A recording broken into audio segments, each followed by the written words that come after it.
Welcome to Saturday Night at the Movies, the podcast that celebrates classic, cult, and current films and the people that made them, and many other aspects of pop culture. I'm your host, Steve Rubin. Our producer is Ben Shrewsbury, and our signature theme was composed by Greg Lerhoff. Here it's always Saturday night, and our mission is to chronicle film and pop cultural history one memory at a time. Tonight, I'm so happy to bring back Jerry Offsay, the former president of programming for Showtime. As I said last time, he greenlit more movies during his tenure than any executive during that period of time in film history. And we had so much fun talking about his very fascinating route to become a studio executive that we didn't have any time to talk about the movies. Well, today we're going to talk about the movies and shows that Jerry greenlit, and I'm just thrilled to have you back, Jerry. How good to see you.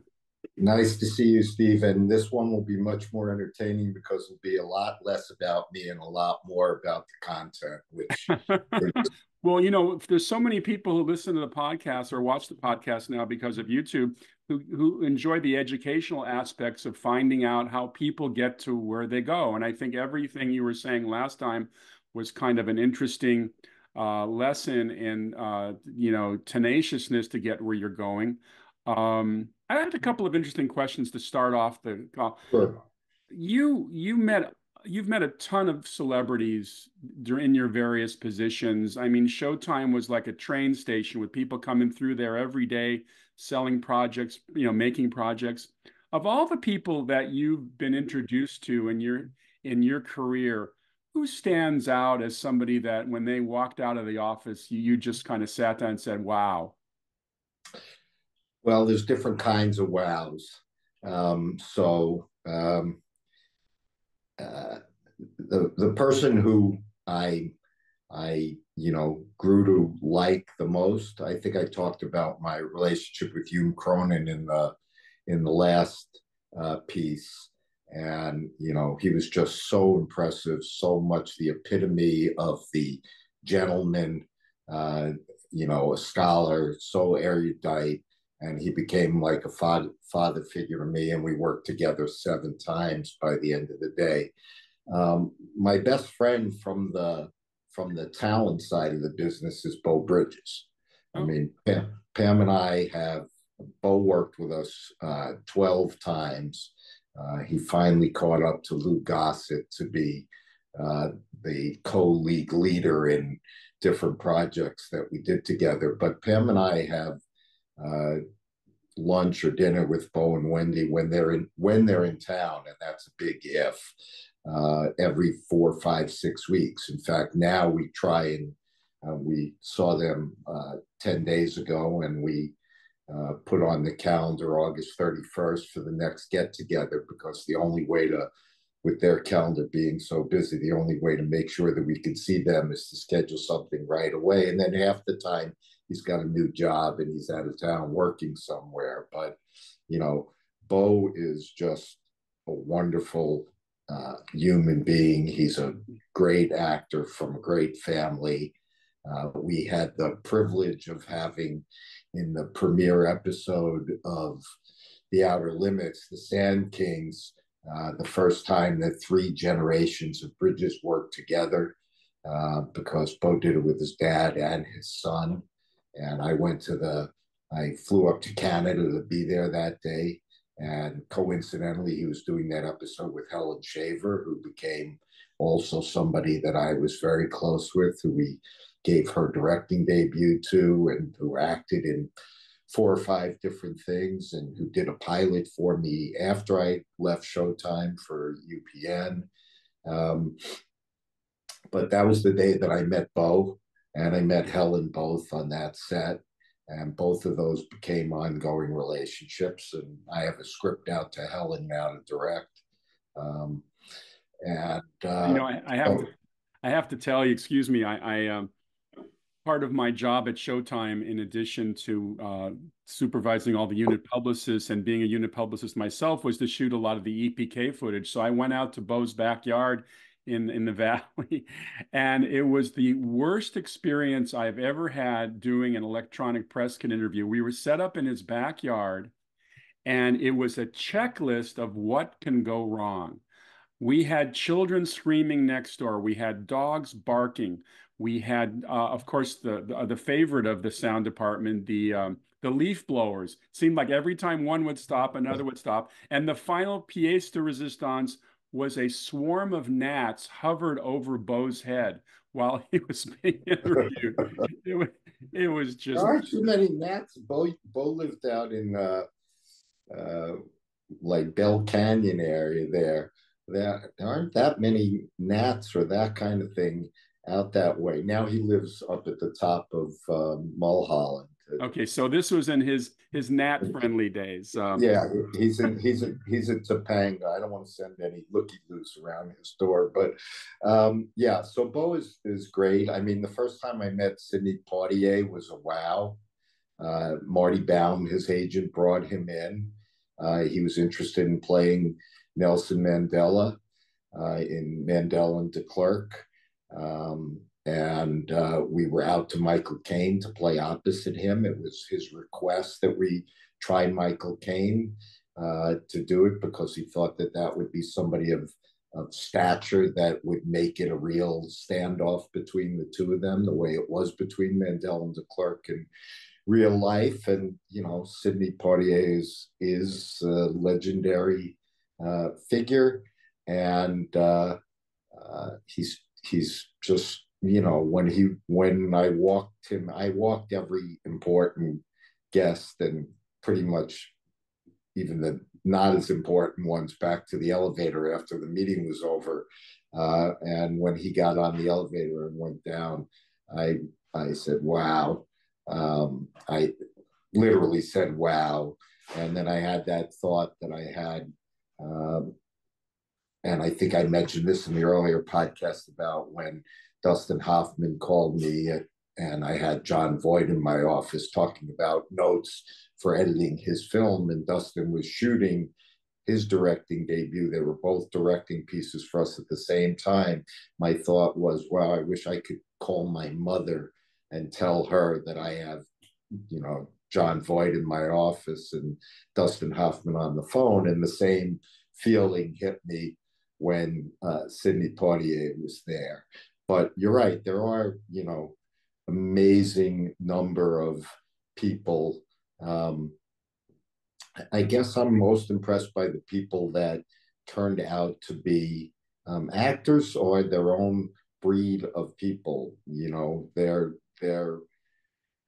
and rightly so in a way, in that they're, you know, the camera is always on them. They're the center of attention. They are catered to and pampered. They are treated like royalty. They're probably the closest that we get in America to royalty, you know, because politicians can be voted out of office, but you know, if you're a star, you're a star. You may, even if your career goes down, you know, I wouldn't use the word faded star, but your star isn't shining as brightly, but you're still a star. And people recognize you on the street and they come up to you for autographs, and they never pay for a meal. And, you know, I remember the first time that an actor reached across the table to pick up a check, and that was Scott Bakula, who I haven't seen in a long time, but for a while we were very close in developing some shows together before he went off to do his CSI, and he was out of town for 5 or 6 years. He's a terrific man, also, and you know, he went to pay for lunch, and I almost passed away right on the spot. you know, I remember when we did the remake of 12 Angry Men down in Hollywood. I was wow every day. It was a very short shoot, as you recall. I think Billy Yeah, Friedkin had 14 days. 14 days. And I'm sitting there on the couch next to George C. Scott. And I've told this story before because, you know, I know the whole dialogue to Patton by heart. And I turned to him, George, I noticed in your trailer that you had a Bible by your bedside. Do you read it often? And he turned to me without missing a beat, every goddamn day. which which was probably, you know, apt for him playing the part that he did when he did Inherit the Wind for us, where, the Bible is a very, very important part of that piece. Sure, And sure. we've got him holding the Bible under his arm in one of the shots there. And again, it's hard for me to remember what we, exactly talked about the last time, but I was on the set on Inherit the Wind, um, on what turned out to be the last day of shooting, which turned out George died a few weeks later, and it was therefore the last day of shooting that George C. Scott ever did. And I had taken my two sons with me, who were 14 and 15, to the set, because it was the rare piece that we shot in Los Angeles. So we had the opportunity to do that. And I said to them, "You're going to see two legends here, Jack Lemmon and George C. Scott," and actually three, because Bo was in that piece as well. And um, and the scene that they were shooting was George's last scene. And, as they customarily do when an important actor raps, they'll say, "Ladies and gentlemen, that's a wrap for Mr. George C. Scott," and everybody politely applauds. Well, in this case, I think everybody realized that they were not politely applauding um, the end of the shooting, but they were politely applauding the end of a legendary career. And there were, people's eyes. I would say 3/4 of the people had tears in their eyes. And they had to help him. Two people walked George out to the set, and he sat down at a table like this. And when Dan Petrie um, called action, he popped up and he stood up and he delivered his lines almost letter perfectly. And I was standing behind Dan with my boys, and Dan said, "I hate to push him to do another one. I think he could do it a little bit better. And that's all we're going to be asking of him." So he had him do it again. He did do it better. Um, and then, Dan said to the UPM, "That's it. We're moving on." And that's when the, "Ladies and gentlemen, that's a wrap for Mr. George C. Scott" moment happened. And it took a while to be able to set up for the next shot, because everybody went off and huddled in corners and talked about what it is they had seen. And the same two people walked George back to his trailer. And then after a respectable amount of time, we followed, and we asked if it was okay if we went in. And, he shook hands with me, and I think with the boys as well. Um, and it, he was notorious for the fact that he would never stay on set. If they had turned the camera around and they were shooting the other half of the scene and they had finished with his close-ups, the person who was doing his scene would talk to George C. Scott's double and would have nobody to react to, or not the real person to react to. And I happened to be on the set of 12 Angry Men when there was a scene between George C. Scott and Hume Cronin. And George finished, they shot George first, and he got up to go back to his trailer. And Hume said to him, "Where are you going, George?" And George looked at him, and Hume said, and he said, "I'm going back to my trailer." He said, "I haven't finished my shot yet. Who am I going to be talking to? A chair?" And for the first time, probably in 40 years, George C. Scott sat down and was there and delivered his lines back to Hume Cronin, because as big as George C. Scott was, there's that hierarchy of respect. Uh, when Hume Cronin says to you, basically, "You're disrespecting me," you sit back down. And so even at that age, you can learn something new. when I was there and they were shooting on 12 Angry on Inherit the Wind, which was about a year and a half later, and he was in failing health, he didn't leave the set when Jack Lemmon was doing his pieces, or you know that that lesson, if you will, had remained with him. That and I don't know what he did with people of lesser stature in other scenes or whatever. But when Jack was acting, he was acting with them. The whole picture came together because the two of them had such a great time working together, having never done it before on 12 Angry Men, that they wanted to do it over again. And we said yes in less time than it could take my brain to fire.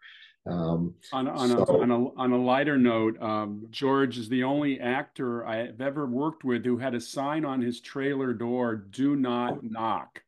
It wasn't even if he was in his underwear, he did not like the incessant knocking on his trailer. So you just walked in on him, and he was great. I mean, George, a national treasure of acting that we were very fortunate to work with, and thank you for making those two pictures. I was going to ask you, Jerry, as I mentioned earlier in the intro, you greenlit a ton of films, 300 films and shows over your period.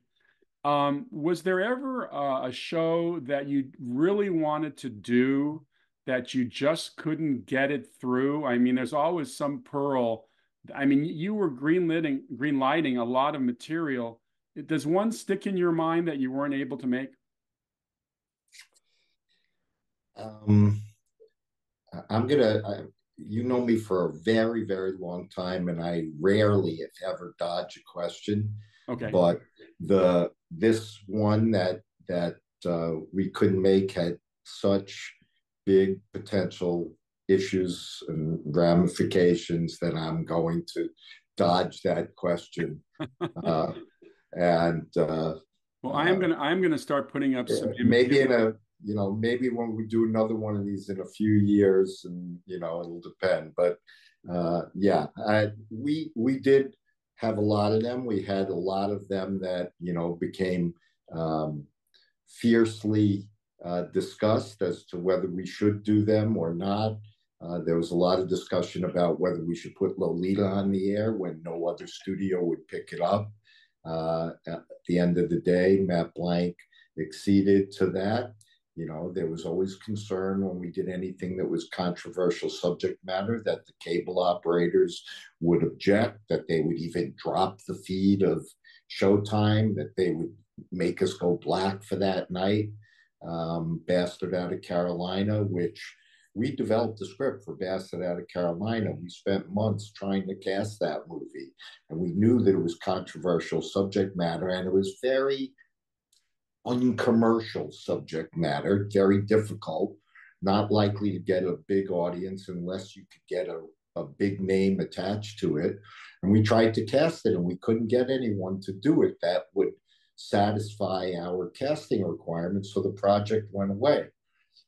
Ted Turner picked it up. Angelica Houston directed it. She did a magnificent job. She was nominated for the Emmy. The film was nominated for the Emmy, but it wasn't nominated for the Emmy on TNT. It was nominated off of Showtime because when Ted Turner saw it, he said, "I'm not putting that on. That's, child pornography or child molestation," or whatever his issue was. He didn't see the great piece of literature that had been turned into a masterful film. He saw something that was going to offend his audience. And instead of giving them credit for being able to opt out and just turn their set off if they didn't want to watch it, he wouldn't put it on his air. Well, we decided that with the controversy that had come along and with Angelica Houston's directing debut as the star element, that we could get enough press and publicity to make it an event. The same thing with Lolita, with Jeremy Irons and Adrian Lyne, and the money that had been spent making the movie, and all the press and publicity about every studio running away from it, and it being the fourth. The Modern Library came out with its list that was in 2000 of the 100 greatest books of the 20th century. Lolita was listed as fourth. And I kept that list next to me when we were putting it on the air for the whole year building up to putting it on the air. And sometimes we get press calls. I do them on the phone, and a lot of times they were from the South in particular, and they wanted to know why I was putting that child pornography on the air. And I would look at the list and say, well, I'm holding the list in my hand of the 100 greatest books of the last 100 years, and Elite is number 4. And why wouldn't I want to do that? And my audience is mature enough to decide that if they don't want to watch it, they can opt out, and there'll be no offense to them. We programmed it responsibly at 10 o'clock at night so that it wasn't in the face of children, and we got a lot of acclaim. And Bastard out of Carolina and Lolita were 2 of the 4 or 5 highest rated things that I ever put on the air at Showtime out of those 300 movies, even with their difficult subject matter, because there was so much noise about them. And that was a lesson that Brandon Stoddard taught me. I talked in the last one about how I got a PhD in programming from Brandon in the 4 years we worked together at ABC. And one of the lessons was controversy sells, and there is no bad publicity. And the more press that you can get, the better. And Well, speaking of controversy, I'm going to put up an image right now that immediately will talk about what we're talking about, which is Dirty Pictures. Dirty Pictures on the surface is not exactly the commercial wide audience type fare. How did this project come together? So Dirty Pictures, Dirty Pictures at a point, we went out and spent a lot of time in a room talking about a branding strategy for Showtime. In fact, the person in charge of the meetings, the consultant that ran that, uh, was Bob Backish, who went on to much bigger and better things than being the branding consultant for us, be the CEO of Paramount. Um, Bob, our brand that we came up with was No Limits.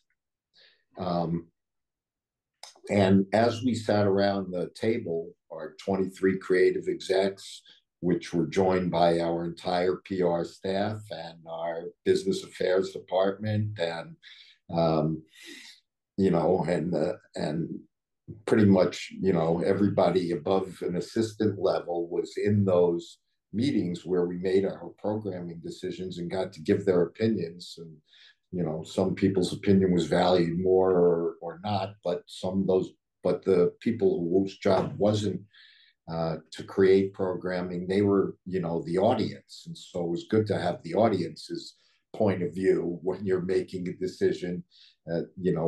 We didn't have any real civilians in the room with us, but we had something close to that, which is people who's had other things to worry about in their job.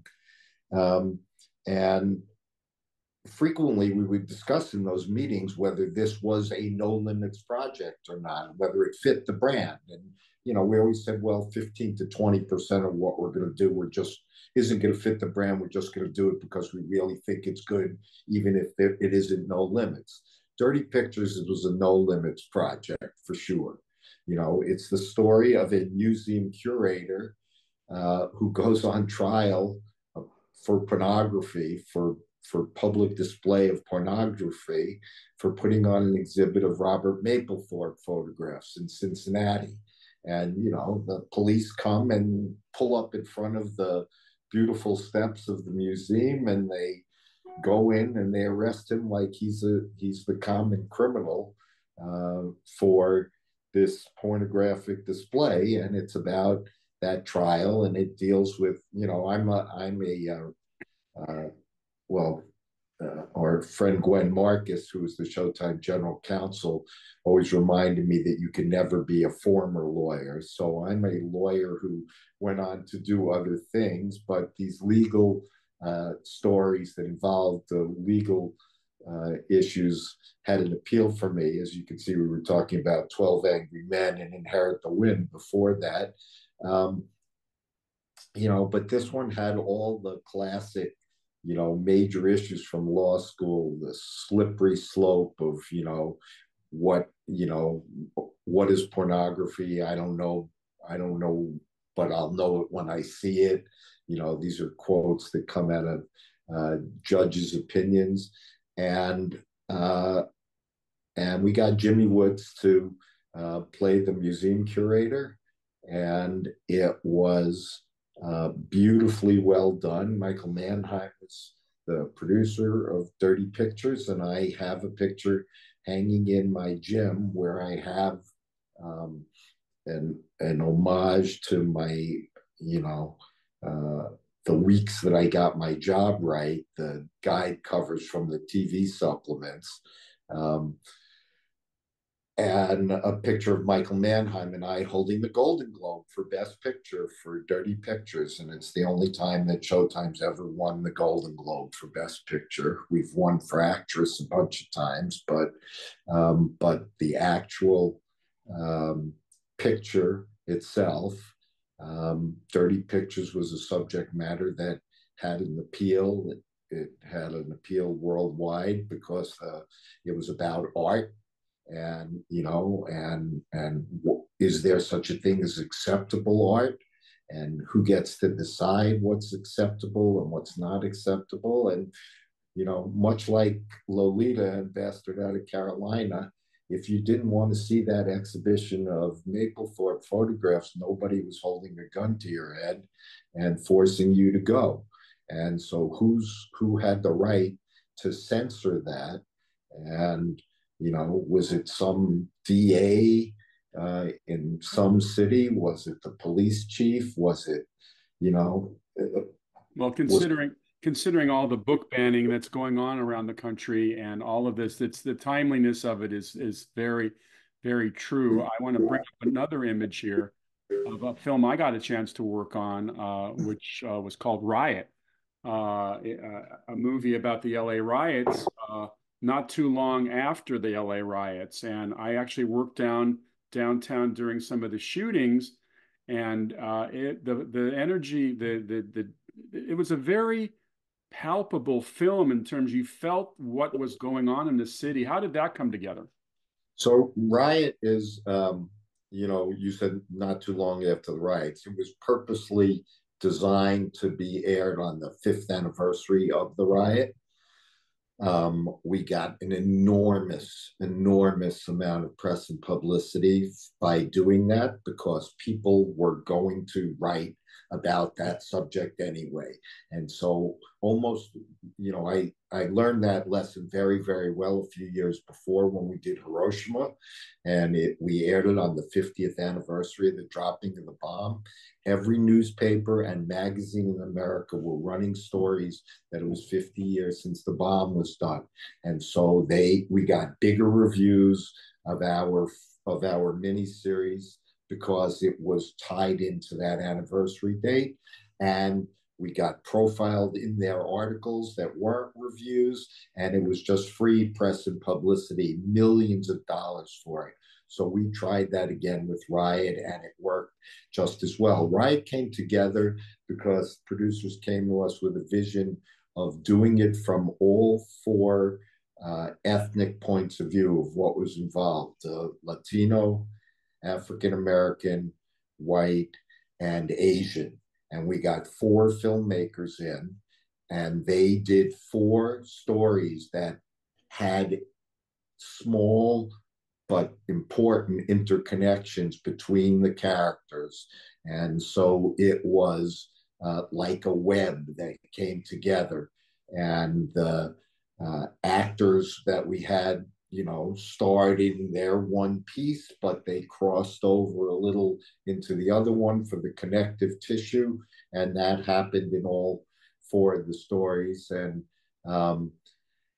that was part of a relationship also that we had with Mario Van Peebles as one of the stars in there. I went on to do, as one of my swan songs at Showtime, I did with Mario and Melvin the story of the making of Melvin's classic movie, Sweet Sweetback's Badass Song. and we did the story of the making of that film, directed by Mario, about his father making the film. I guess they actually co-directed that. And as I left Showtime, I became the executive producer of that, and we sold the premiere rights to Sony Pictures Classics at the Sundance Film Festival. We gave the rights to producers and directors on a number of our films to try and see if they could get a theatrical release. And one of the three or four that did get that release was Badass, which is what that film was called. So our relationship with Mario, came out of that, and another film that he and his dad did together for us called Gang in Blue, which was based on a true story about there being white supremacist gangs within police departments in LA County, which has unfortunately been largely back in the news also in the last year, as there was, in fact, a good friend of mine was the lawyer who did the interrogating of the sheriff about, what did he know about, or I guess it was the past sheriff, what did he know about that? So Riot was special because of the timeliness of it. It was special because we had to get 4 different sets of writer directors together and have them all come up with a joint vision, which is an extremely difficult thing to do, but they did it seamlessly. Okay. Well, actually, I was going to jump in and say that even though the network did a lot of controversial subjects, they also did a lot of fun subjects. And I want to put up Nathan Lane here for a second. Laughter on the 23rd Floor. Getting Nathan Lane to do anything is often a coup. And certainly in light of the fact that it has Neil Simon's pedigree, and certainly you had Marklyn Baker from My Favorite Year, this must have been a more fun one for you. Yeah, well, this one was a lot of fun. It was the second film that I had done of Neil Simon's, and Neil, the first one goes back to my days at ABC. We did Broadway Bound, which I talked about earlier. That's where my relationship with Hume Cronin began, where he told me how anyone, even as waspy as he is, when you get to be that certain age, we all look like little old Jewish men. And so he was able to play the Jewish grandfather in that. And because Neil was pleased with the job we did on Broadway Bound, even though it was at a different company and it was a half a dozen years later, when we wanted to option Laughter on the 23rd Floor, and Neil basically, you shot what he wrote. He would listen to notes. He didn't really address them very much. I think the dozen Oscar nominations and same number of Tony nominations that he had assured him that he knew what he was doing when it came to writing. But I had worked as Larry Gelbart's lawyer for 4 or 5 years before I got to Showtime. And one of the people who was in that room in Laughter on the 23rd Floor, let me go back. The Laughter on the 23rd Floor is about the writer's room on the Sid Caesar show. And in that writer's room, probably the greatest assemblage of talent ever for a comedy show. And I can say that because Neil Simon was there, and Woody Allen was there, and Larry Gelbart was there, and a lot of other people who you don't know, but you know their work very, very well. And Larry, of course, went on to do MASH. And the first time I met just going back to an earlier piece, is how all this is interconnected. The first time I ever met George C. Scott was backstage of a play called Sly Fox, which Larry had written and which played nationally all over the place. And George got nominated for awards for it. And it played here in LA. And I went to see the play with Larry Gelbart, and he took me backstage and introduced me to George C. Scott because we were working on trying, and I was a lawyer then, on trying to get the financing together to make the Sly Fox movie. And I was the one that was trying to pull all the deals together. And it ultimately fell apart through, I don't I don't think anybody's particular fault. I think really one of the financing companies just bailed out at the last minute. Um, but I had met George before, and when I met him again on the set of 12 Angry Men, and I mentioned that I'd met him before and that, that I had represented Larry, he goes, "Are you the reason we never made that movie?" Uh, and I said, "Probably." And that got a laugh out of him. And, that was a good way to break the ice with By him. the way, Jerry, speaking of money, um, you're I think at one time we were doing 30 movies a year or 30 plus movies a year, plus all the series you were greenlighting. Was there ever a cash crunch? Did Showtime have the pockets always, or did sometimes Matt have to call you and tell you to cut back? Um, So actually, in our biggest year, Steve, we did 35 movies for Showtime and 26 for the movie channel. Um, and a time came where, we did cut back. We weren't able to afford to do those movie channel movies anymore and still make the budget number that we wanted. Um, we'll go back to Laughter on the 20. Let me finish Laughter on the 23rd Floor for a Sure, second go ahead.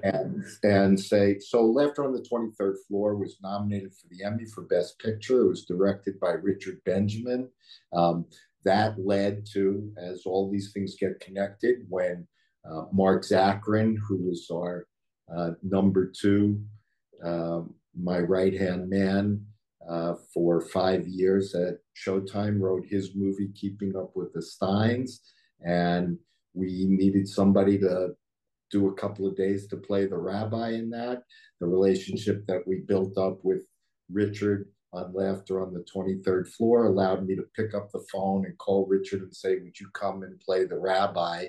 Gary Marshall was one of the main stars of Keeping Up with the Steins. And so, and Richard said, "I'm going to have to direct Gary Marshall. What am I going to say to him?" And, uh, I mean, act with Gary Marshall. And he said, and of course, Gary Marshall's son was directing that movie.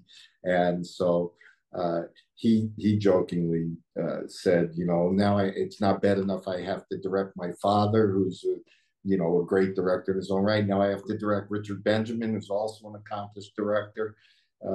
But that was a lot of fun, that movie. And it got the plaudits that it deserved. And Nathan Lane was spectacular in the Sid Caesar role. And I used to go to the health club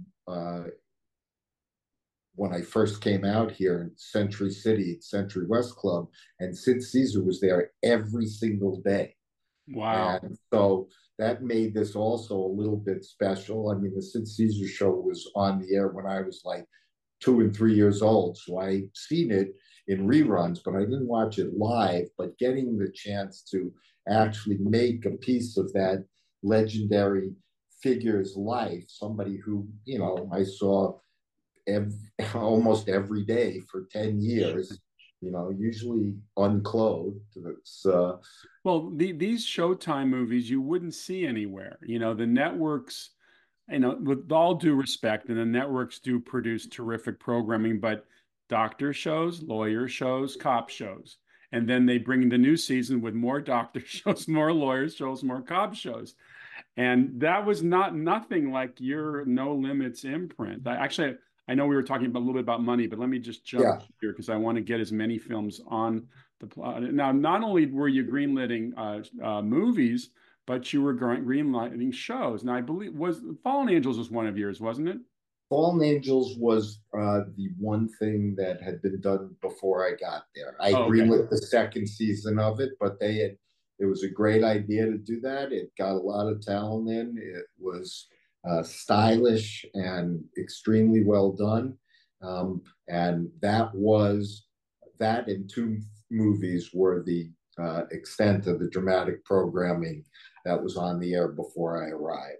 Right, right. Well, I know that the problem with Fallen Angels, and for the viewers and listeners who don't know the series, this was a series that took classic um, cops and robber literature, kind of pulpy material from classic authors like Raymond Chandler, and turned it into Film noir.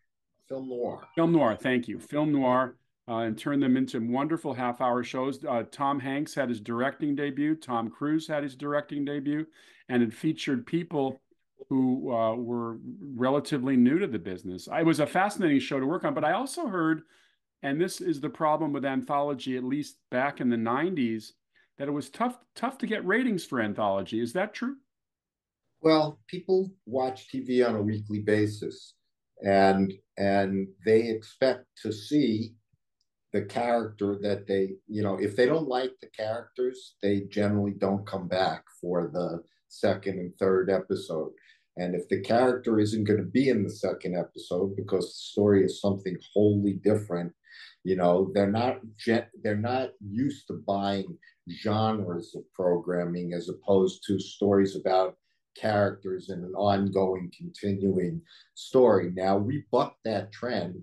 Fallen Angel's biggest problem in drawing an audience is that there were only 6 episodes of it, and by the time you drew an audience to the fourth or fifth episode, it was over, and so it was like people invested their time in it, finally, and those who came from the beginning, didn't have that much, and those who came in the middle, even though the episodes were rerun, those were not regularly scheduled, the rerun spots. It was hard to find. We did the Outer Limits as an anthology for 5 years, and 5 years or 5 years, but we did 22 of them, and so the audience knew it was going to be there, and it ran for a long, long time, and they were able to find it. And although it was different characters, obviously every week, different stories, the sci-fi horror genre was people. There are people who are fans of horror. There are people who are sci-fi people. There was an audience for it. The noir audience is much, much smaller. It's a more fragile storytelling device than, and when we did Outer Limits, there was no Sci-Fi Channel, and when we did Stargate, Sci-Fi Channel came into being, and frankly was grown by the fact that they became the second window for Stargate. We helped make that channel. Now, We can uh, build that. another show, which was a bit of an experiment, which I thought was a fun show, was Beggars and Choosers. Now, Beggars and Choosers looked like it was filmed in our offices in a sense, and you were actually, not that they based it on you or any executive specifically, but it was a fun show about how television is programmed. Did you? Yeah. Well, that show came to us from Brandon Tartikoff and Peter Lefcourt. Peter Lefcourt did a masterful job of writing the show.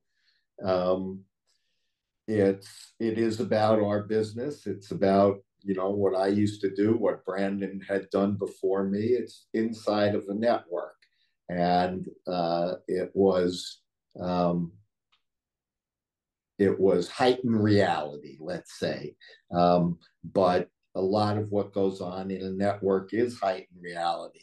And, when you're dealing with actors and um, their self, their sense of importance, and somebody can cost you tens or hundreds of thousands of dollars because they just decide they've got a 5 day long headache. There aren't that many businesses where that's an issue that you have to deal with.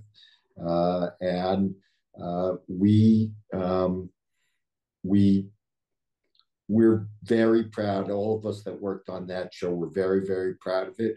And I think we were never more proud of it on the day that the Emmys came, where we'd gotten no nominations.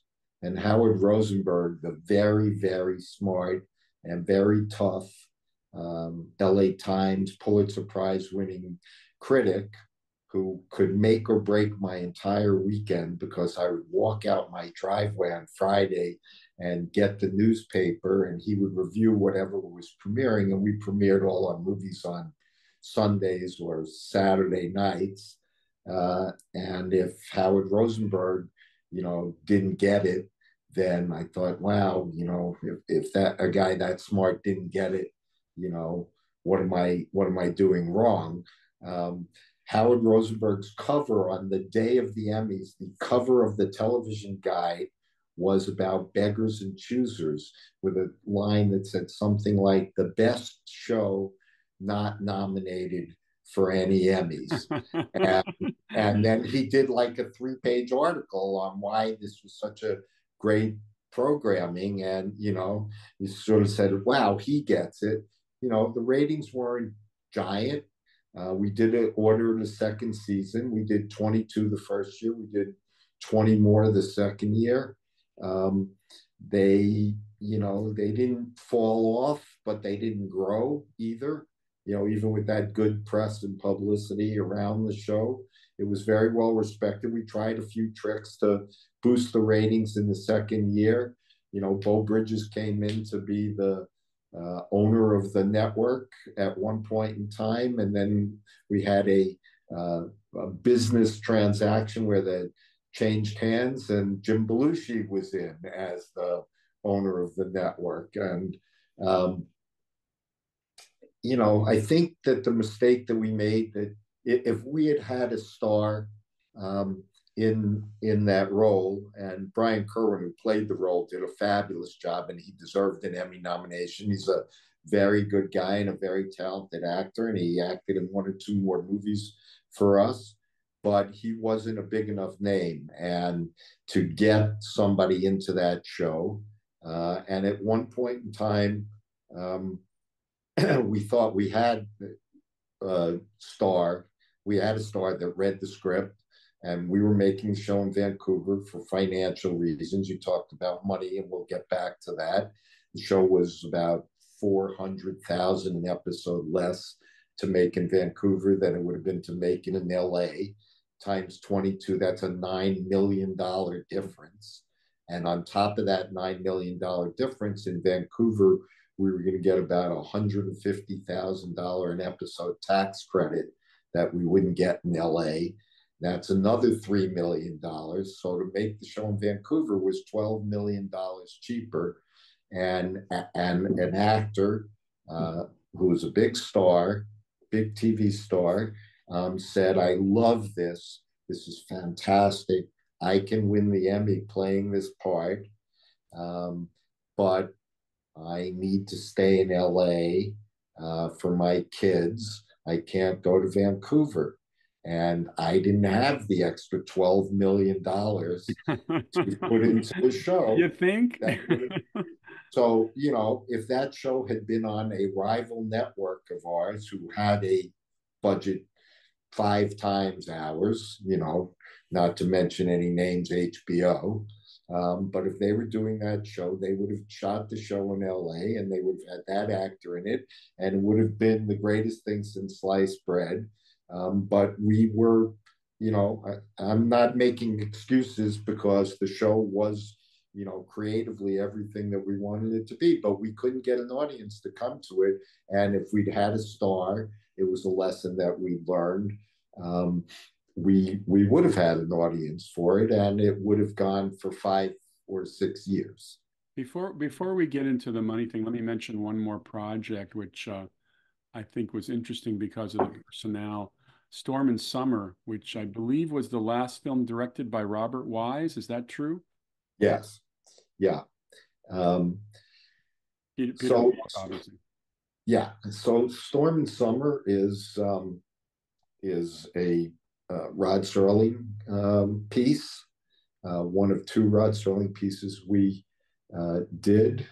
Um, we also did a Holocaust piece that Rod wrote called "In the Presence of Mine Enemies." We knew that we would get a lot of attention for anything that we did that was by Rod Serling.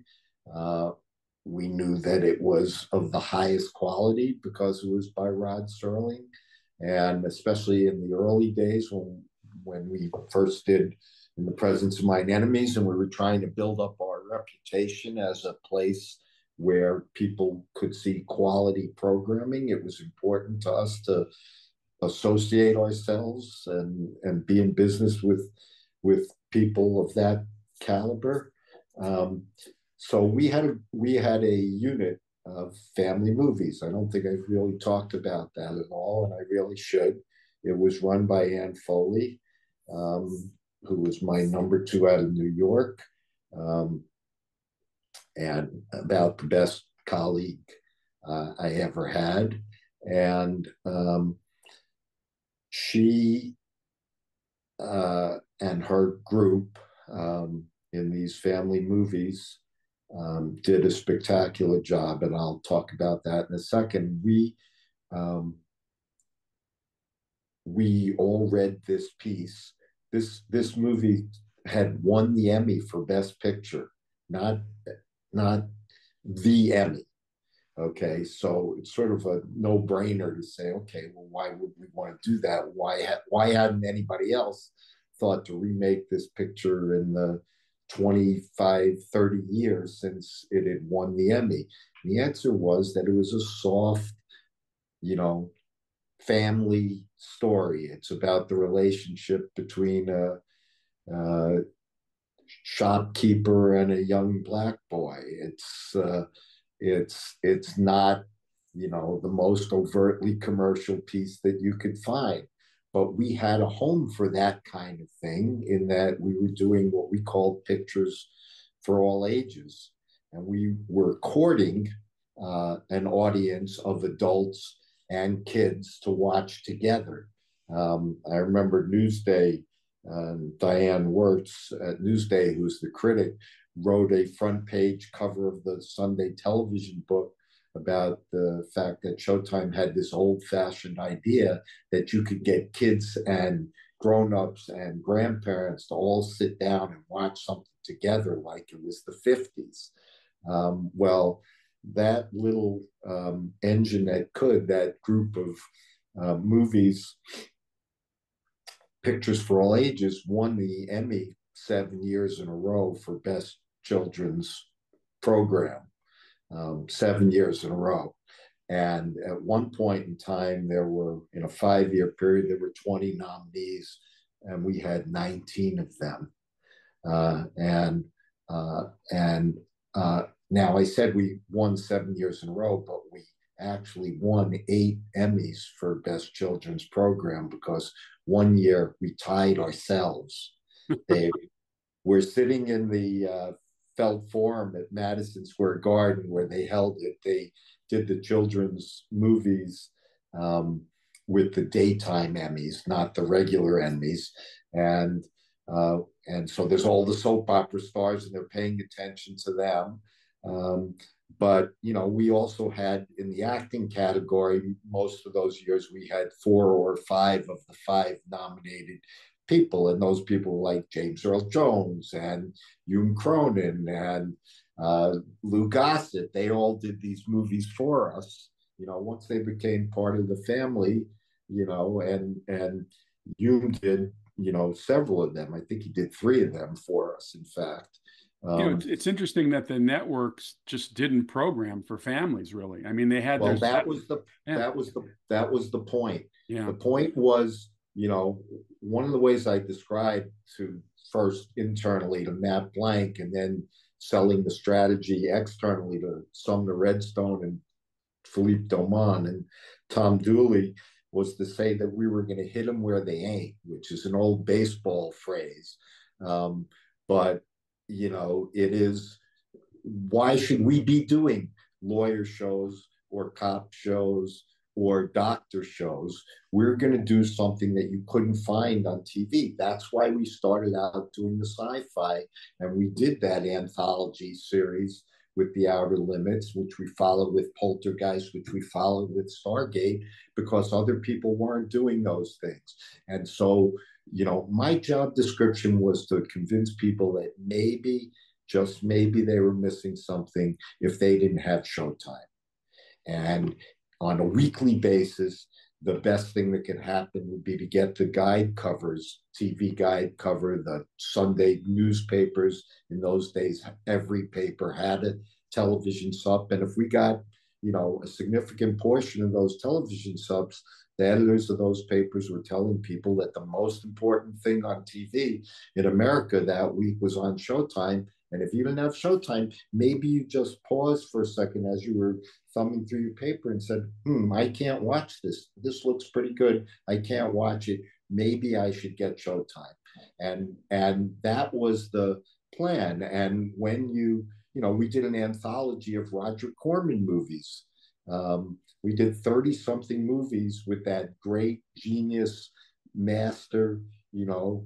Some people said he was the king of schlock, and some people said he was the king of the B movies. And you know what? He was a king of that kind of movie making. And Well, excuse me, you did another show which I worked on called Rebel Highway, which was remaking a bunch of Samuel Z. Arkoff Nicholson pictures, James B. Nicholson, I believe, and with a cast of young people who had that were just starting out. I think this picture here is from Road. I think it's Road Racers. It might this be. one, so I can't take credit for Rebel Highway Oh, okay. either. Right before I came in, well, I actually signed off on it, but another good idea, and that led us to the notion of approaching Roger about doing a series of Got it. movies based on his movies, and we remade, 30 something of his movies, um, there was it was a way to it was a way to do something different, which was the premise behind a lot of the things, like doing the family movies that the networks weren't doing, like doing those edgy Corman or Rebel Highway movies. It was a way to take advantage of the branding that we did, the No Limits branding. We did an anthology with Tony and Ridley Scott based on Tony's movie The Hunger, and we did 2 years of that. And David Bowie was the host of one of those things. What is more No Limits than David Bowie introducing a TV show, and with Tony and Ridley behind it, and Tony directed the first episode of it, and Tony and Ridley had a company that made commercials, and all their commercial directors wanted to cross over and become filmmakers. And a lot of big filmmakers came out of their commercial company. Well, a lot of them made their television directing debuts directing episodes of the Hunger anthology for us. So we had this great talent that wanted to tell stories that nobody else could do. So we actually did very well off of that anthology. Sure. You also gave the camera to actors who wanted to direct, and I worked on Directed By, which was a lot of fun to. Well, I want to put up another picture here because this gentleman later became a major film director, but we see him as an actor here, and that's Jon Favreau as Rocky Marciano, a movie that is a very good boxing movie, and Yeah, I thought John did a terrific job with that one. yeah, yeah. I mean, he's a great talent, and it was we got a very good. So that movie was a confluence between our desire to make movies and do stories about major figures that were kind of pre-sold, like Marciano. There was an audience there, and the fact that Showtime had a very big boxing audience, so it was a natural for us to step up and do Marciano. And um, there's a lot of tension in the development of that project over the script, because when we did the true life story of somebody or any true story, we pushed very, very hard for it to be accurate, and we knew that it was going to get another layer of scrutiny from the critics as to whether we're making it up as we go along. So there were moments that, no pun intended, there was rocky getting that one to the starting gate, because we wanted to verify that that this really was the story that of that great champion. But yeah, it fit perfectly into what we were trying to build. Well, here I'm going to go full circle and put up your friend Hume Cronin, because he did Alone, and I worked on this film as well. Uh, you're absolutely right about Hume. He was just the friendliest person you could meet on the set. I mean, he actually wanted some pictures of the filming, and through the publicity department, I would get him some photos, and I got these beautiful thank you notes, all of which now are in my collection of autograph letters. I've got 5 thank you letters. Me too. Cronin. I Well, have Jerry, to. This one was matching together. I think I said the last time around that you asked me, on 12 Angry Men, were Jack and George really working for $100,000 a piece, which all the actors did. We had 7 Oscar nominated actors. And they all worked for 100,000. And then we wanted Yoon to do our family movies, and our top of show for the actors in the family movies, those Emmy winners, started out to be $100,000. And the answer came back: great material, Jerry. This came through the agent. But Yoon says he's done working for 100,000 a picture, and we had to raise the top of show to 200,000 to get Yoon in, and then he did 3 pictures for us. Now, this wasn't one of those pictures, but this fell into a different category where we also asked the actors to cut their prices, which was plays to film. And you can see above here it says Horton Foote's Alone, and we did 2 of Horton Foote's pictures, plays that we made into movies, and they, by definition, were very small, contained stories. They weren't necessarily the most commercial pieces. We tried to do them at a very efficient price, which the fact that they were plays lended to. We didn't need a big scope for the set, but part of that was also getting the actors to cooperate.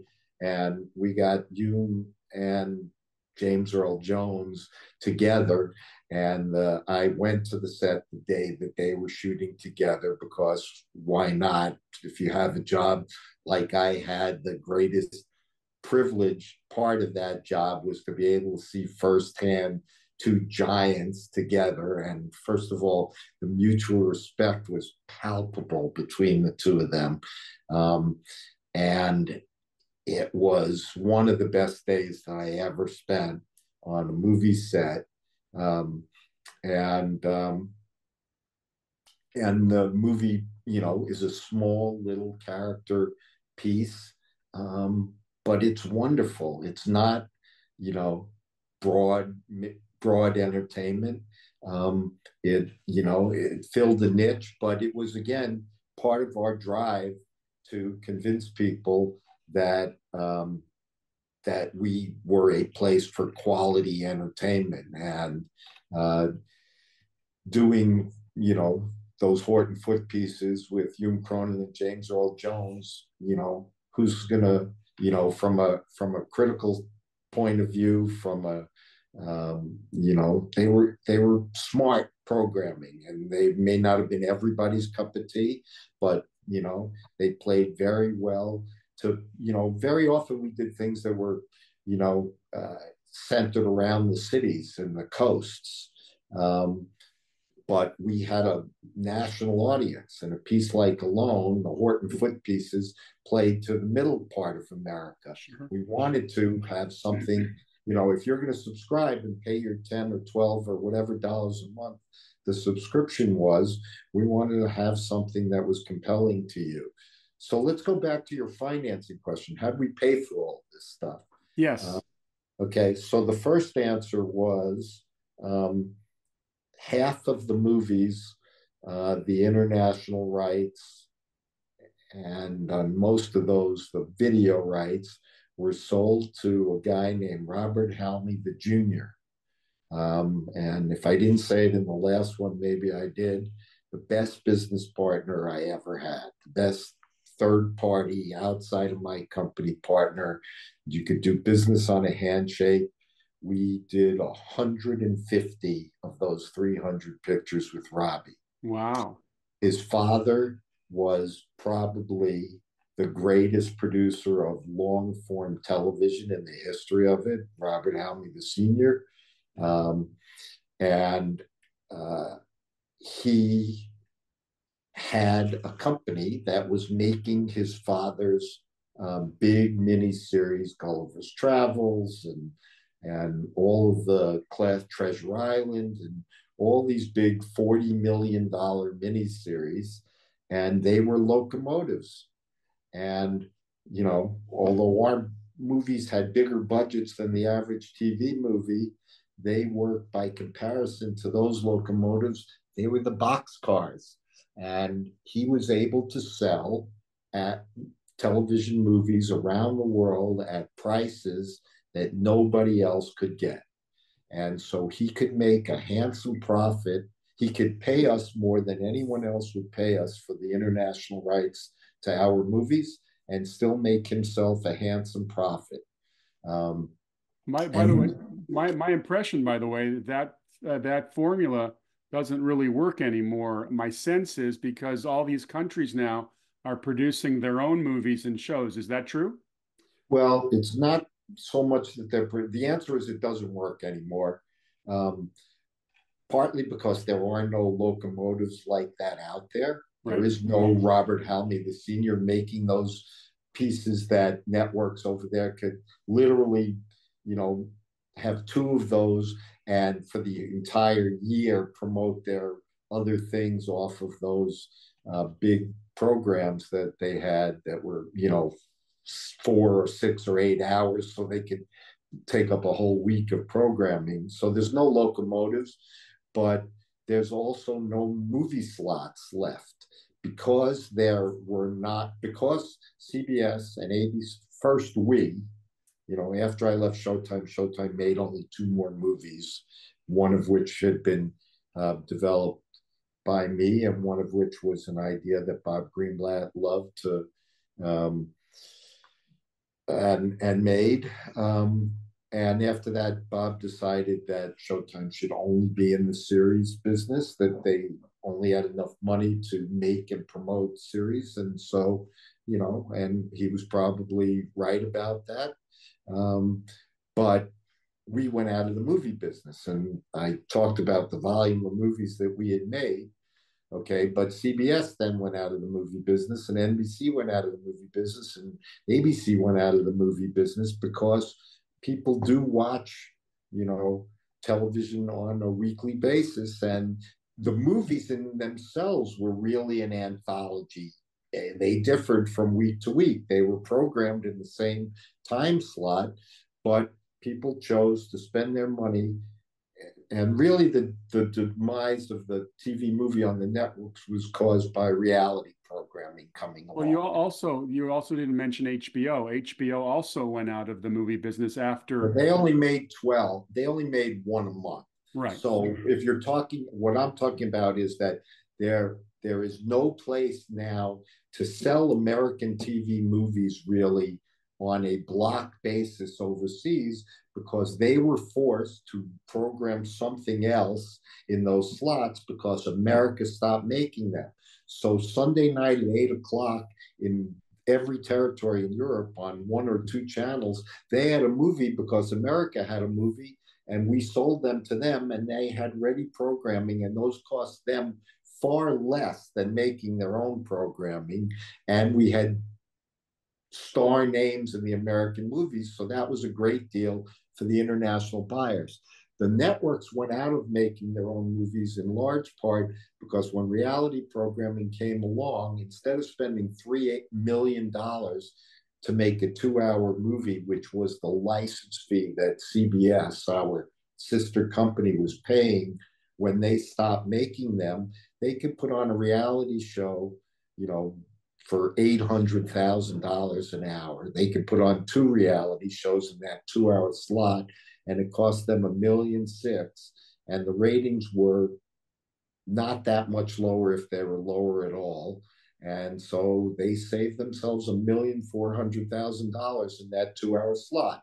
When they stopped making those movies after we stopped making ours and the other networks stopped making theirs, then if you wanted to keep making movies, if you there was no the international people stopped having a place to program them. So you wanted and needed that money from international to help defray the cost of the US movies. And it wasn't available anymore because they had to change their programming strategy to match what had been done in the United States.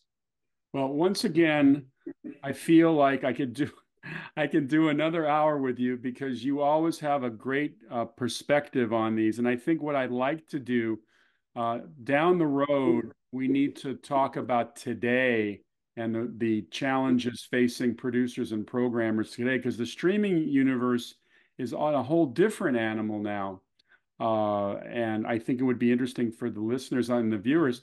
We have been having a wonderful conversation once again with Jerry Offsay.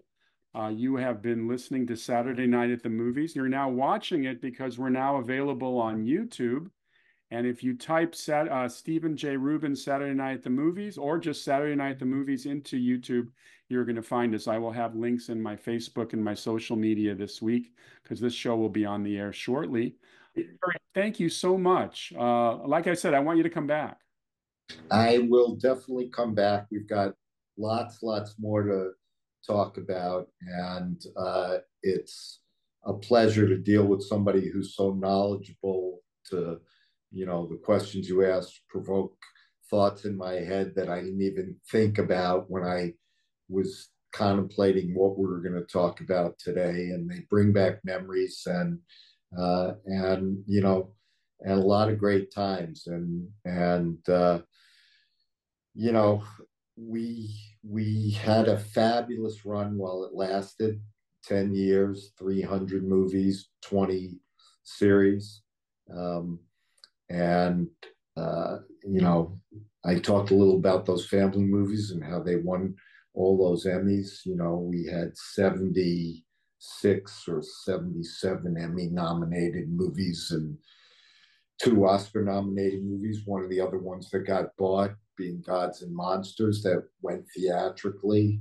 Um, and, we had, I can't sign this off again, though, without thanking the 23 creative geniuses that sat around that table with me, led by Mark Zachrin and Gary Levine and Ann Foley, my three chief um, collaborators and their staffs. And we got a lot of awards and prizes for the work. And I always used to say at the end of one of these things where I was receiving it, was thank you on behalf of the really talented people who I'm getting to take credit for.